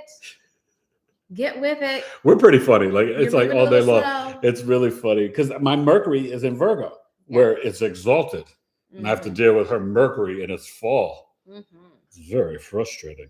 But I admire her Mercury Pisces because the way she visualizes stuff and creates stuff, and her imagination and creativity, pictures and concepts and music, like she can just pull stuff out of the ethers that you're just like, what? Like it's crazy, and she's freaking hilarious. She's the funniest girlfriend I've ever had. Thank you. Thank you, darling. I am his funniest girlfriend. Any last questions? And his longest girlfriend. Yeah, and my only wife. But any questions before we go? Definitely sign up for Coffee Talk. Would you, just real quick, anybody send any of these names, whether it would be Busta Rhymes or Janet Jackson or Notorious Big or hold on, let me finish. Notorious Big, Christopher Wallace or Rick James. I told you the mini Coffee Talk Friday, May 8th, I'm doing the Mars-Uranus conjunction. Well, the 2 hour, and that's only $13. The 2 hour, $22 on the following Saturday, the 16th. I'm going to play Jason, 12 noon, 9 a.m. Pacific. I'm thinking about doing 2 celebrity charts. You know, so let me know if, you know, I'm going to put up a poll, but let me know if you may be interested in like Janet Jackson, Busta Rhymes, Notorious Big, you know, I don't know, any other famous Tauruses. I mean, I guess he's probably out there. We could look at Hitler's chart, but you know, who cares? But that actually could be interesting though. Yeah. That could be interesting. And he's 0 degrees Taurus. Biggie or Janet is what Miranda's saying. Okay, Biggie or Janet would be, and I could do both. So we could do, you know, it's 2 hours. So we could do 2 people. Okay. Oh, so B.I.G. or Busta. Okay. Busta would be an interesting one because we know him, but we don't know. No, we don't know now. So, and then Janet, I believe all of the Jackson sisters are Taurus. Oh, is Rebe and LaToya Tauruses? Really? I don't know about that. I know Janet is. Cephas knows. See, I know.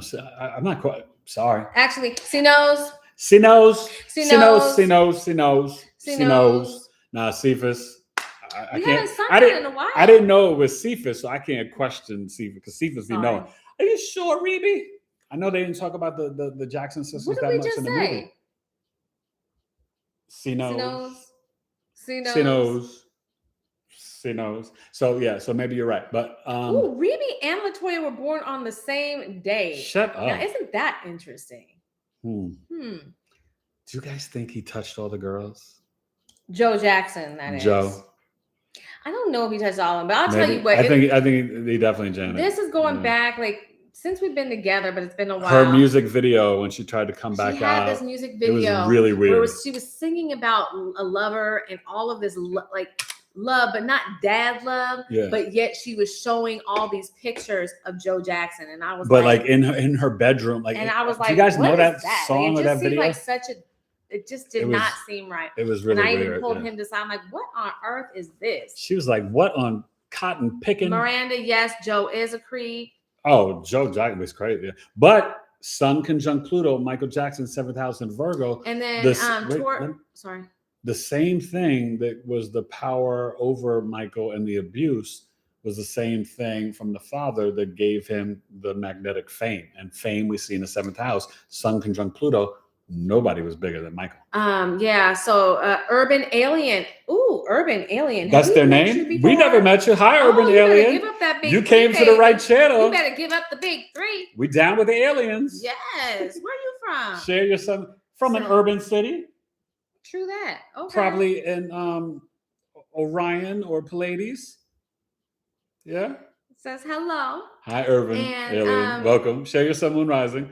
Welcome to the channel. You know what? Actually, sorry. What? So Studs and Hip Hop said it would be interesting to do the Janet sisters, and Miranda said this, to do the sisters together. Sisters, yeah. Especially because with the new movie. Now, our eldest son went and saw it, and they cut it off. Where did he say they cut it off? They ended it at bad. So, and that's weird, but there's rumors that there's going to be a part 2 of a biopic. It's hard, right? Because like Diana Ross made them take her out, and with Studio 54, and she looked like maybe in some way she could have been grooming Michael. Who knows, right? There's just a lot of stuff, and they didn't hit on a lot. They didn't hit on the vitiligo. They didn't hit. Well, they talked about this, but he said it was like one scene, like, "Hey, Doc, how's it going?" But like they didn't really get into the sex allegations at all, which. Yeah. As much as I think it was all BS, he was innocent, I think but to gloss over that when it was such a big part of what they were saying about him, like they needed to bring that up. It's not authentic. And they needed to bring that up and stand on business. That was bullshit. That it was BS. We don't believe it, kind of thing. Like that. But Epstein, maybe they didn't do it because the producers were like, we don't want to polarize. But the Epstein files confirmed it, right? That Mike was innocent. So but what you guys have got to understand. If the government or the media and the powers that be are against and attacking somebody, then you got to think that person is standing for some sort of truth, the way that they came after him. Okay. Yeah. So Urban Alien. I may do Janet and LaToya. I think Reby is so far removed. But Janet and LaToya, maybe I do their charts. That may be fascinating. I got to see if I can find their times. Janet, I'm sorry. Alien. Urban. The Urban Alien. You gave us your sun and your moon. Do you happen to know your rising, or you don't know it? Yeah, your big 3, sun, moon, and rising. What's his sun and moon? Well, his sun and his moon are Taurus. I'm sorry, Taurus is the sun. Yeah. Scorpio is the moon. Oh, you're born on the full moon. Aries is his rising. Okay, so Aries rising, the Taurus sun in the 2nd house, and the Scorpio moon in the 8th house. That's why you're here, and you live to research and investigate the truth about secret societies, about magic, Santeria, Buhadria, astrology, numerology, human design, gematria, soul conduct. You want to know it all. Your Scorpio moon, you're a natural empath. You were born on a full moon. You are here to connect to these crystals, ancient herbs, the ancient knowledge and wisdom. You'd be a great doula, deaf doula. I mean, you may already have mediumship skills. Maybe you are a psychic medium. I don't know. But with that Aries rising, I do know the last 2 weeks you've been going through it. How was the Aries new moon on the 17th? How was the 7 planetary alignment from the 15th to the 17th? You have Neptune on your ascendant. You're becoming a shapeshifter to 2039. Saturn is there. Slow down. This is not a time for you to be overly impulsive. Think before you respond and react. Pregnant pause, slow down. You also may be going through some headaches or migraine headaches at this time, and you could be dealing with more sinuses. Mars is there for another week or so. So really tap in to that fuel, that assertiveness, that energy. You got to burn that out. Go exercise like crazy and just be your true, authentic self. Aries and Pisces risings, as we have 2 people here today, are the most rare and unique ascendants, but the most authentic is Aries. Okay. So thank you for coming on. Thank you. So C, our wealth of knowledge. Yes, C. Said that he needed to make a correction. I know. Reby and LaToya were born the same day. I know. But it was in May 29th. Geminis. I know. See, tell her, both of y'all, to give me my props. I know. Okay, you know. They're not Taurus. Right. Oh, you were so right. You were so right. Thank you. Thank you, Strong J. Thank you. Thank you. But that is interesting that they're both Geminis. He also said that Reby Randy, and Janet all declined to be in the movie. Yes, which is very yes, interesting because when you think about it, Reeby's always been kind of removed. Yeah, and she probably she was the one that had Janet's first child and raised it. Mm-hmm. Yeah. And Randy, he removed himself as well, like forever ago. Did him and Marlon and all that kind of stuff. So didn't he do real estate in Atlanta? Is that Randy? I don't know if it was Atlanta. It was Atlanta. Somewhere down that way. Yeah, it was Atlanta. And I think it was Randy. Just kind of like and then Janet. So my thing on Janet declining, it's a bigger, like those two, whatever. Janet declining. It's weird. It's weird. Yeah. Here's the thing. I almost feel that was the wrong move for her. I feel that she should have. She needs some attention on her. Well, that, but also I feel that she maybe should have done something to be like, if I'm in the movie, these are things that you can touch on, things you cannot touch on, kind of thing, because. And maybe they couldn't come to an agreement on it. I don't know. But see, there leaves too much room for speculation for Janet not to get on there. So then you have people talking. And what I have found in life is that people don't always talk the best. They assume the worst. The way that people talk is going to be way worse than the way if you just brought it up and talked about it. True. You know what I mean? And maybe she'll be in the part 2 movie when they work together on Scream. We saw a documentary about that, and Janet and Michael breaking that down and making a Scream. That was really fascinating on that Janet documentary we watched. Did you guys watch that? It was really, going through her marriages and her relationship with Jermaine Dupri. When they showed her and Michael working on Scream, that was fascinating. I really enjoyed watching that. But, Janet was one of the major 6 icons, right? So let me finish. Yeah. Michael, Janet, Prince, George Michael, Whitney Houston, Madonna. That was the Sirius 6 icons that we grew up with in the late 80s and early 90s. And no time period since then has gotten those type of icons in the same period. Those 6. I want to do George Michael's birthday. I was jamming in the car the other day. We listened to George Michael. Father figure, faith. What? Ooh. Don't you get me started on George Michael. I love me. Cephas, I know you probably like George Michael. He loves some George Michael was my mother loved George Michael. Oh my God. Okay, last couple of questions and comments. So C was saying that one, he said he's a Scorpio and he will always say when he will let you know when he's wrong and correct. No, I know. Thank you, brother. I appreciate it. And he will say that you are correct. Thank you. And then he also because Scorpios are about the truth. Cephas is about the truth. That's it. And then he also said that Janet Jackson, she's not a fan of the Jackson estate, and that she actually was part of the lawsuit that contested MJ's will. Ooh. I'm sure, there's some stuff there. Yeah. And I think that there's some infiltration into the Jackson estate. Well, you wonder, right? And maybe not infiltrate because they were probably invited. Okay. But so you wonder, is Janet's protest aligned with what Michael really spoke and wanted? Or is Janet kind of like hurt that his estate didn't really involve or include her? Because she was one of Michael's biggest protectors for a time period. And then I know their relationship had some, ebbs and flows, ups and downs. But, the one I wouldn't trust is LaToya. I know she's married some weird folks. And, I think she's separated from now, but she... Yeah. But here's the thing. Here's the thing that I thought about LaToya. LaToya was used by her family and a pawn. And I think that I think half the stuff that she did, she wasn't all in it mentally. I think there's a lot of stuff that went down with her. Well, I think in some ways she's broken. Yes, I would say that that's a very fair statement. And needs to do some serious shadow work, right? As all of us should do. But it's just a fascinating family. So, I may consider doing, if I can find their times, LaToya and Janet. Yeah, so Miranda was asking about the children's roles in the movies. I don't know that they really showed the children in the movie. If they stopped. No, they stopped at bad. He didn't have kids then. They didn't even exist at that point in time. Yeah. That's a whole other thing. It's interesting. I feel I feel bad. I feel like Paris is going down some dark paths.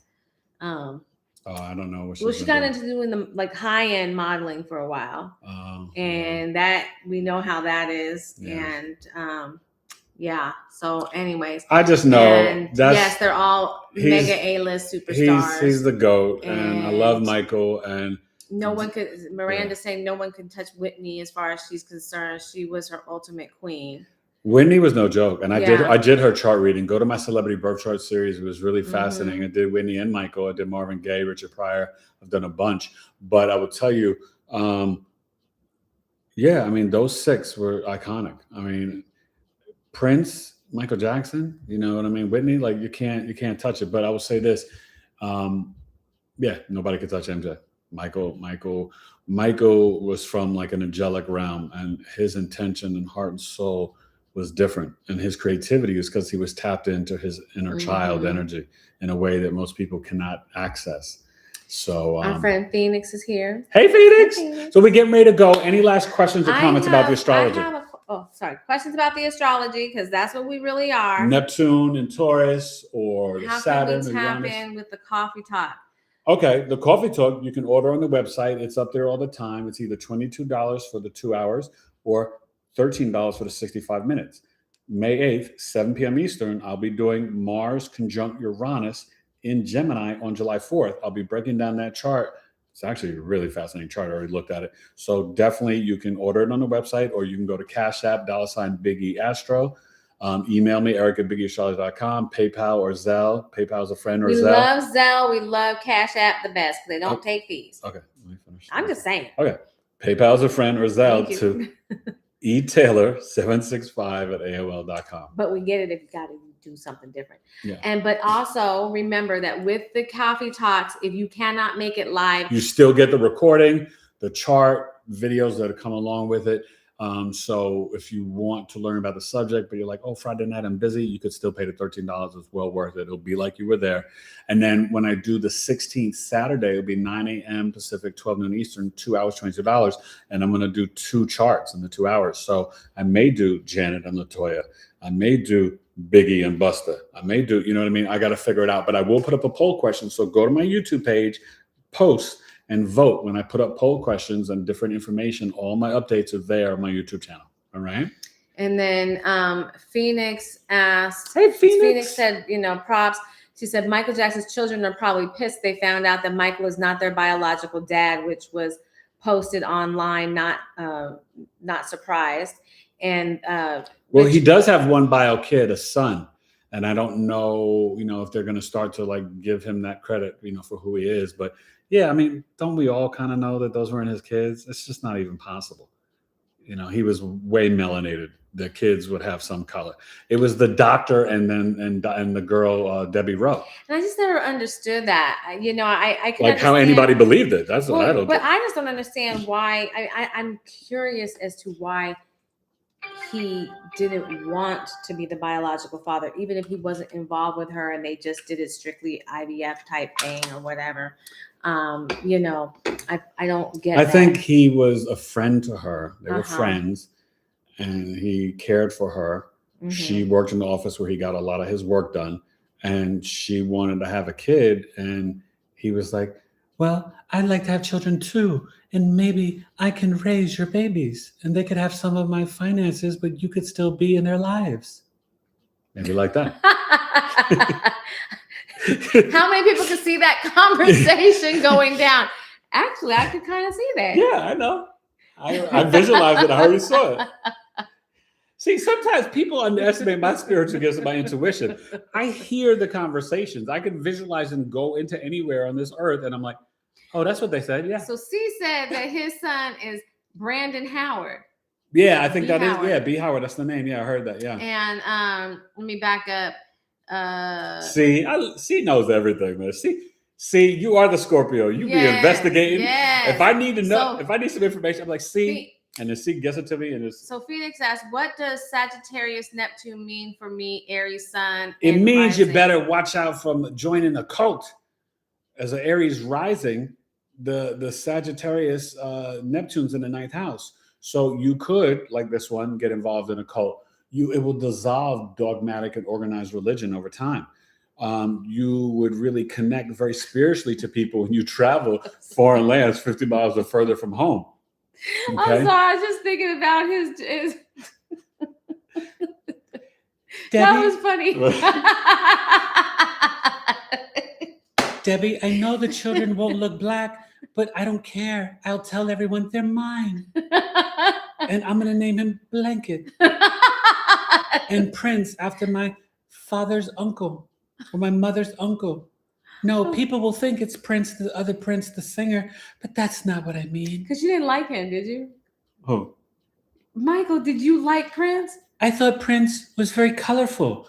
His jealousy of me, I didn't get it. But Was he a meanie? No, I had a lot of... I heard he tried to run you and your mother over. Why are you over-talking me? I really appreciated his artistry. I was a little jealous. I couldn't play 18 instruments like him, but I didn't do bad songs like he did. So anyway, you guys, this has been really fun. We came on late, but we stayed later, and we love you guys. And I'll be back. We got the P factor. It's Prince Blanket. Yeah. We'll be back in Paris, right? Paris, Prince, and Blanket. Is that just peanut butter and jelly? PB&J, right? So yeah. So I'll be back Tuesday around 7 p.m. Eastern, and then I'll do again Thursday early, 4 p.m. Eastern, because we'd like to try to catch some of our people abroad. Sorry, before we totally, I want to say, so P Factor, you're new. We can't do you today. Do come back. We're here. I can do that. Oh, you got to show the book for Cephas. Cephas, you came late. Cephas was here. Oh, I think he was Cephas here? was here from the beginning. Did you see the book, Cephas? I do want to ask a question. I do want to show it ask for a P question. Factor. Show it. This is not just a shameless plug for year. Oh, what's wrong way? Come on, for star signs and rhyme lines. Work. But okay, yeah, like you guys can purchase it soon. Look how cool this is. Oh my God, we'll let you know. Did you guys see this? Look at this. We did get a little spiritual, and I liken the chakras to the planets and to hip hop. Okay, but anyways, I do have a question though. This is the temporary cover here, but do you think it would be better to be matte or glossy? What if you were looking at this based on old school hip hop and stuff like that? There's a few newer references, but mostly old school. How would you think it would be better? A matte cover, glossy cover? Need your thoughts on that. I kind of feel the matte. Astrology is ancient. Studs in Hip Hop said glossy. Oh, okay. P Factor said matte. Maybe we need to ask them a question in community and get some stuff. So I am I'm edited and updated the final copy. I'm going to be getting that back to the manufacturer. Cephas said matte. Yeah. I think they're matte. I do. Anyway, but thank you guys for sharing getting this done. So if you guys maybe do a poll question. We'll see. Okay. We'll see. But hopefully you guys sign up for Coffee Talk. She'll be making the graphic tonight or tomorrow, and we'll put that up. But you can go on the website and book your seat today. Okay? So Studs in Hip Hop is trying to go for his glossy. He said the reason why is that the stars shine. But he also likes the matte. So I like both perspectives. Thank you. I like that. I want to. And wait. What's the name? Studs. Listen.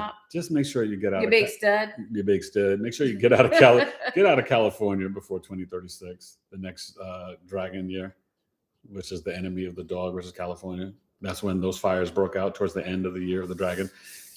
Cali's not going to be here too much longer. So please, you guys get out of there. King is there. You're there. Seriously. I love my California people, but in Arizona, I may be having beachfront property before 2036 because of the year of the dragon. Yes. Yeah. So please, trust me. Yeah. Well, I mean, we've all seen We've seen future maps. Cali's it's not so there, funny. Right? I grew up half my life, California, New York, but I was in California in the early 80s and was shown that map a long time ago as a child. I used to have very interesting people around me. Oh my God, we've been on forever. Be a father to your child. I love you guys. I'll see you Tuesday.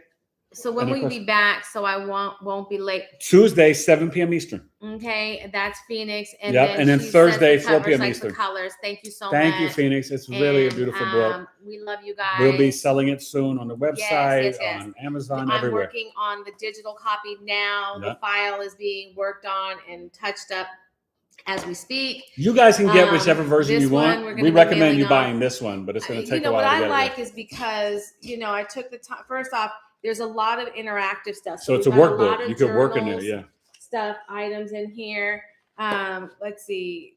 188 pages, y'all. Yeah, it's 188 pages. Star signs and rhyme lines. Let's see where we got BigEAstro. We've got words. We got crossword puzzles. Well, put it in the middle. Yeah, no. I know, okay. but I can see you got the crossword puzzle here. You've got the name, the sign stuff. So if you get the book, you can actually write in it, and the pages are not coded, so you can write in it and really learn your entire chart. That markers and different things won't as easily bleed through. So I'm doing that testing. Well, they should do it in pencil, probably. Well, you could do it in pencil, but pen will definitely work. I'm just trying to see, for highlighting, because especially there's a lot of information. When I tell you, you're trying to learn astrology, full of information. There's a lot, and you might even want to get your highlighter out. So I'm going to be testing that to see how the highlighters go over and make sure that the ink doesn't get all smudged. And remember, repetition is the key to ownership. And so the best way to learn astrology is you gotta memorize it. So when you visually read it out loud, record it, play that back, and then listen to the playback, and then read it as you're listening to it and visually looking at it. That's how I used to memorize my scripts, like quick, fast, in a hurry. When I was a professional actor, it really does work. So I love you guys. This has been more than fun. Thank you for showing up, staying here, coming, going, coming back, coming late, coming early.